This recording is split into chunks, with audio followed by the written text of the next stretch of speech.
हो, आज कैलासवासी गुरुवर्य बापूसाहेब झपके यांच्या 44व्या स्मृती समारोहानिमित्त आयोजित केलेल्या तालुकास्तरीय वक्तृत्व स्पर्धेत इयत्ता 5वी ते 7वी गटामधून मी कोड क्रमांक 23 विषय मांडत आहे.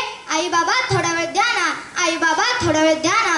नित्य काळजी घरात घ्यावी वय झालेल्या पानांची, नित्य काळजी घरात घ्यावी वय झालेल्या पानांची, ज्याची त्याला जागा द्यावी वयाप्रमाणे मानाची, वयाप्रमाणे मानाची. होय मित्र, ही शिकवण देणारी आपली संस्कृती असताना आजची मुले मात्र आई बाबा यांच्यापेक्षा मित्राला जास्त जपतात. त्याचे कारणही तसेच आहे, म्हणजे आई बाबा दोघेही नोकरी करीत असतात, त्यामुळे त्यांना आपल्या मुलांसाठी वेळ मिळत नाही. मग व्यासपीठाला विषय मिळतो, आई बाबा थोडा वेळ द्या ना.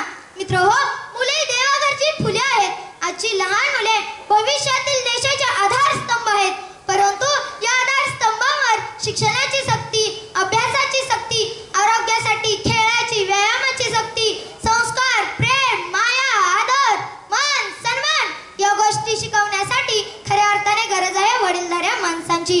मित्र हो, आज आमच्या घरात सर्व सुख सोयी आहेत. फ्रीज आहे, टीव्ही आहे, कूलर आहे, एसी आहे. या सर्व गोष्टी ठेवायला जागा नाही. पण आमच्यावर संस्कार करणारी काय करावं, काय करू नये, चांगलं काय, वाईट काय, अभ्यास कर, टीव्ही बघू नको हे सांगणाऱ्या आई बाबांना मात्र त्यांच्या बिझी लाईफ मधून वेळ मिळत नाही. म्हणून मी म्हणेन की सोबत काही येत नाही आनंदाने जगा, सोबत काही येत नाही आनंदाने जगा. आमच्यासाठी एवढे मनावर घ्या ना आई बाबा, आमच्यासाठी थोडा वेळ द्या ना, आमच्यासाठी थोडा वेळ द्या ना.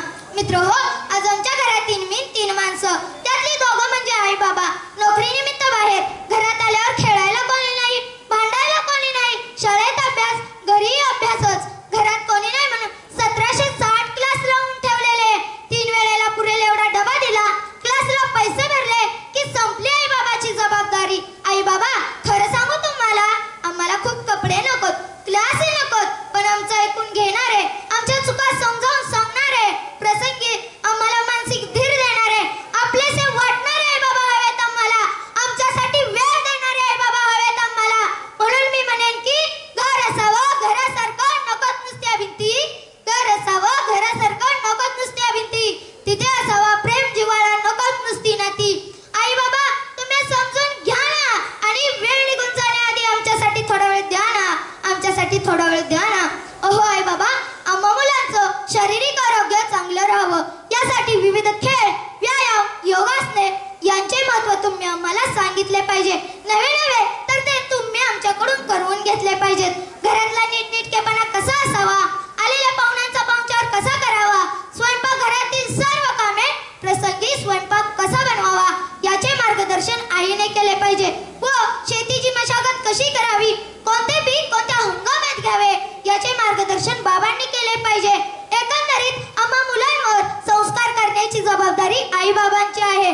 आई बाबा म्हणजे संसाररूपी गाडीची 2 चाके. ही दोन्ही चाके आम्हाला चांगली हवीत. त्यांच्या छत्रछायेत निवांत राहायचंय आम्हाला. त्यांच्यापाशी आम्हाला आमचं मन, भावना व्यक्त करता आल्या पाहिजेत. त्यांच्यापाशी अनुभवाचं केवढं तरी गाठोडं असतं. त्या गाठोड्यात पैशांची श्रीमंती नसेल, पण मौलिक विचारांची कितीतरी रत्न भरलेली असतात. त्या रत्नांनी श्रीमंत व्हायचंय आम्हाला. काळ बदलला, काळाबरोबर आपण नको का बदलायला असं म्हणून पळवाटा शोधू नका, तर तुमच्या बिझी लाईफ मधून आमच्यासाठी थोडा वेळ द्या. कुणाला डोळे झाकतात सुंदर दिसते, कुणाला डोळे झाकतात सुंदर दिसते, कुणाला रंभा, उर्वशी, वसुंधरा दिसते. नवनाटकी जगास न जाणो काय काय दिसते, नवनाटकी जगास न जाणो काय काय दिसते.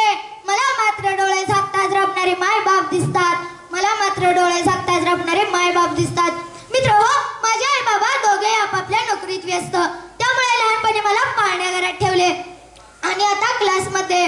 घरात कोणी नाही म्हणून लावा टीव्ही, पण टीव्हीवर असलीच घरं. जे माझ्या घरात तेच टीव्हीतल्या घरात पाहायचं. छे, कंटाळा येतो. मनात कुठेतरी वादळ निर्माण होत असतं, राग उफाळून येत असतो. मग वर्गात आम्ही करतो दंगा. तिथे शिस्त मोडली म्हणून शिक्षा,